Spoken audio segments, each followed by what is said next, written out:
Virgo, welcome to your February 2017 love reading.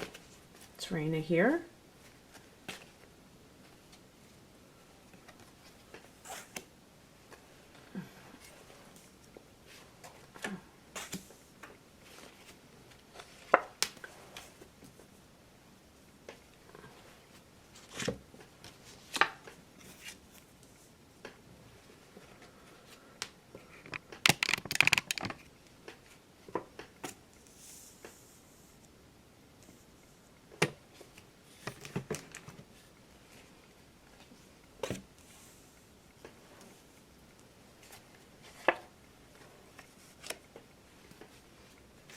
Okay.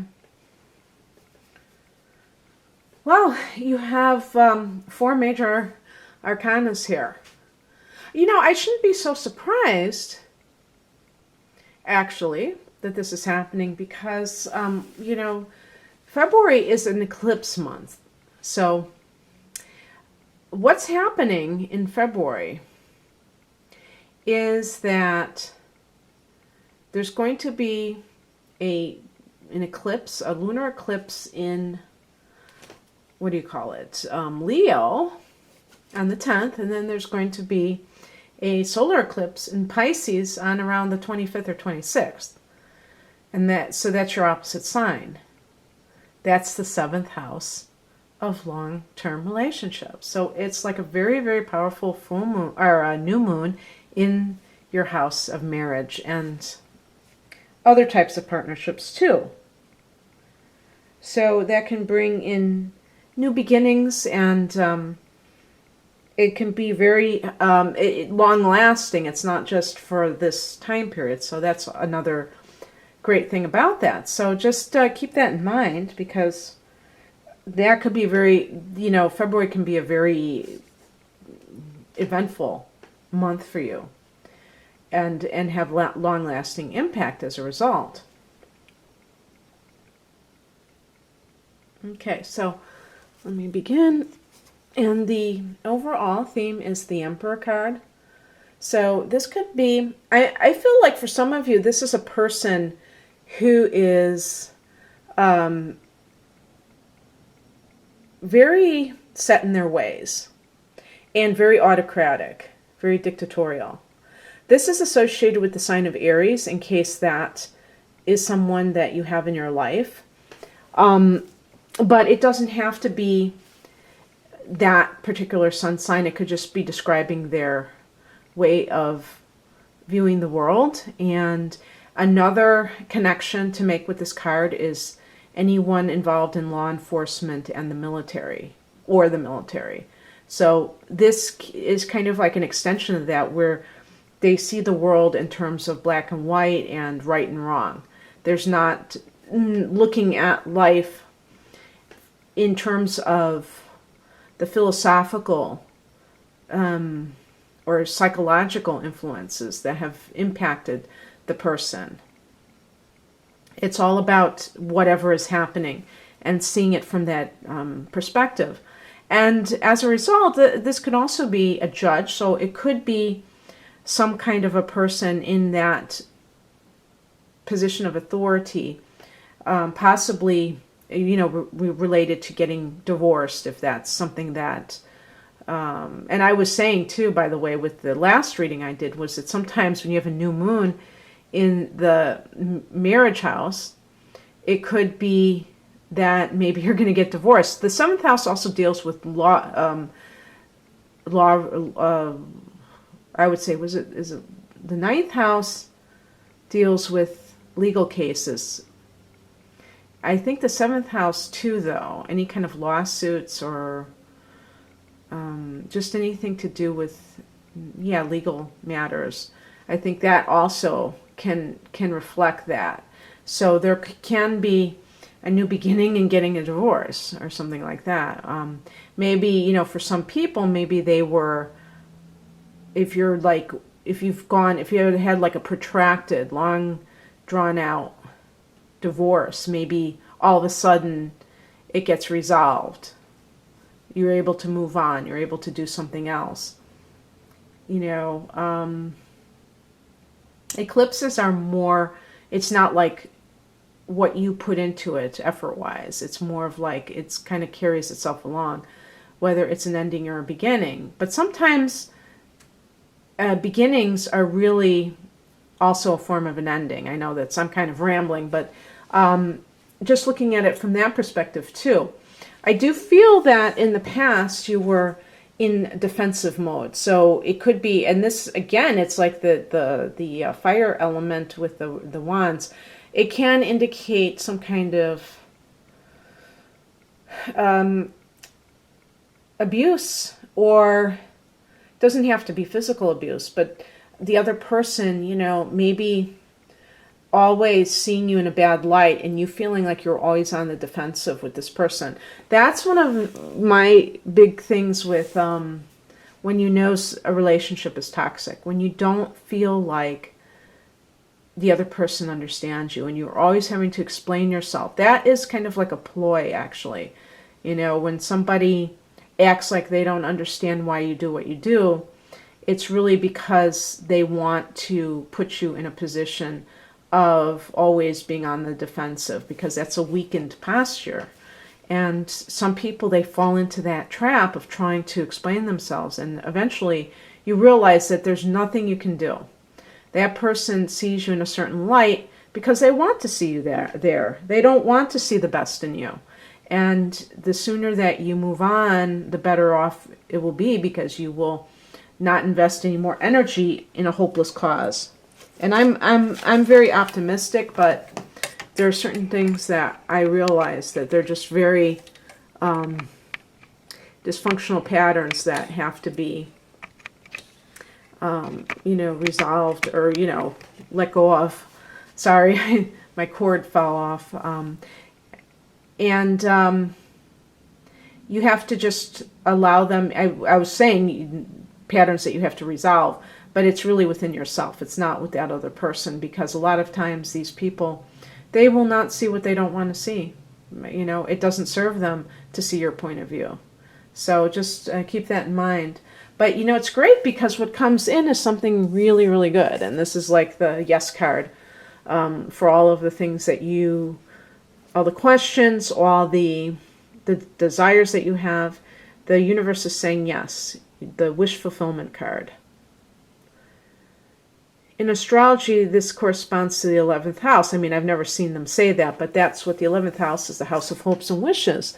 And interestingly, in February, I think your full moon, I think, yeah, that's right, your lunar eclipse is going to be there. Because is Cancer your 11th house?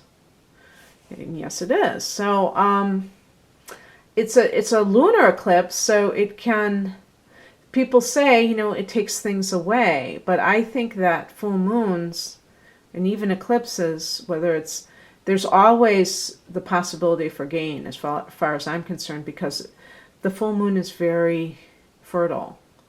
So I still would, you know, try to, you know, remember about that time and set intentions for things, you know, plant your seeds if that's, you know, if there are things that you want to manifest, you know, you just see what happens, just doing experiments. But in any case, yeah, that's a very positive card. It could be talking about a certain person that is emotionally available. That other person would have been more combative. They may have had anger issues, you know. They may have been very irascible, so they would blow up every time that you say something because of their own problems. So this person will probably be more sensitive.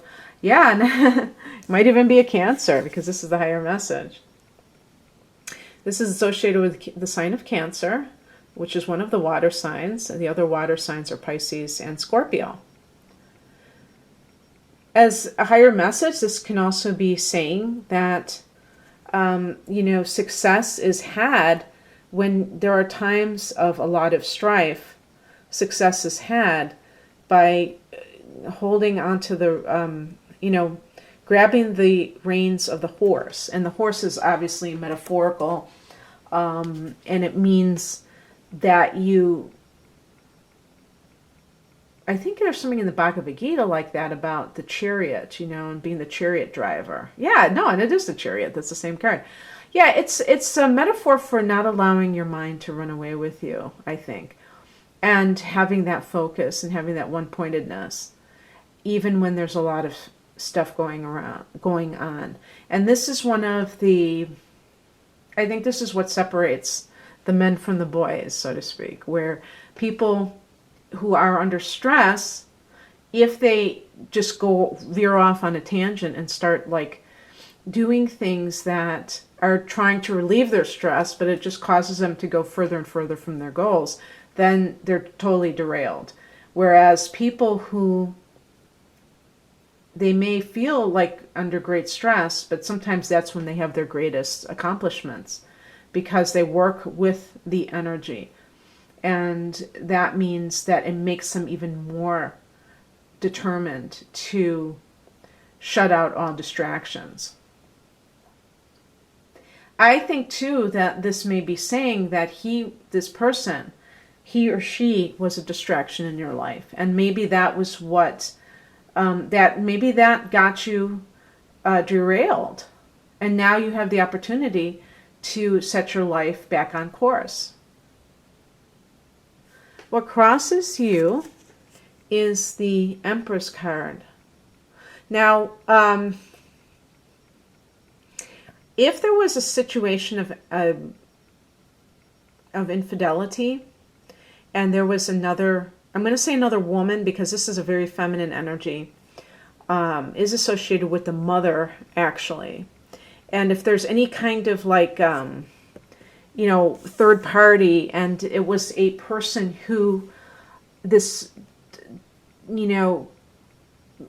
partner of yours had, some kind of physical relationship with, part of that avoidance of distraction is not getting sucked into any kind of battle with that person. If that person somehow is in your circle where you have to see them, I mean, sometimes you don't have to see the other woman, so to speak, but if sometimes it could have been the mother of their child that that you found out they were still physically involved with, something like that.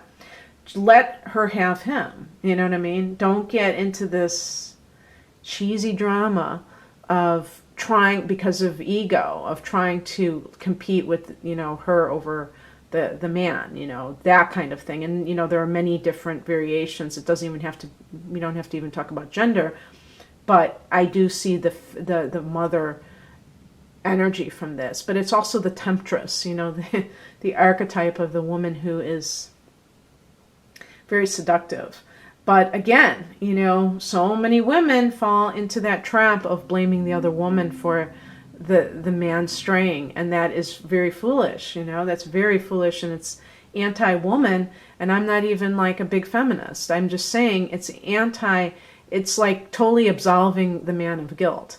If you're a woman and you're mad at the other woman, and you're not mad at your man as much or 10 times as more, then there's a problem, And this women are, unfortunately, women are conditioned to compete for men, and that's very pathetic. That's sad that women feel like they should even engage in that, but it happens, and so don't allow that to derail you even further. The advice is the Three of Cups. So this is about light-hearted activity. On the heels of the Nine of Cups, you may be really feeling something to celebrate. It may be something with your career, you may be doing very well in other areas of your life, but this is going to be a chance for you to mingle, meet people, and, start anew. And sure enough, the final card or the outcome is the Fool. This is a new journey for you. And so because I got all these major arcana and the Fool is the end card, that is a really beautiful thing about it. So this is about, you know, starting your journey from the beginning, and just really having a light, traveling light, you know, not having any kind of preconceived notions about what is ahead of you, and not caring, because it's about the journey, not the destination. And so even in love, you know, meeting people, not having to jump right into a serious relationship, that can be so refreshing. Getting to know people really well, getting to see them in different, you know, circumstances, that can be really a better way of meeting somebody and choosing a partner. And, you know, you are embarking on a new journey in your life. And so that is very exciting. I'm actually doing a series on the major arcana on my blog on rainamoonastrology.com. So check it out, because I'm starting with the Fool, and I just did a post last night. So, you know, I just love the Fool card. The 0 is the unknown, you know, and I love the unknown.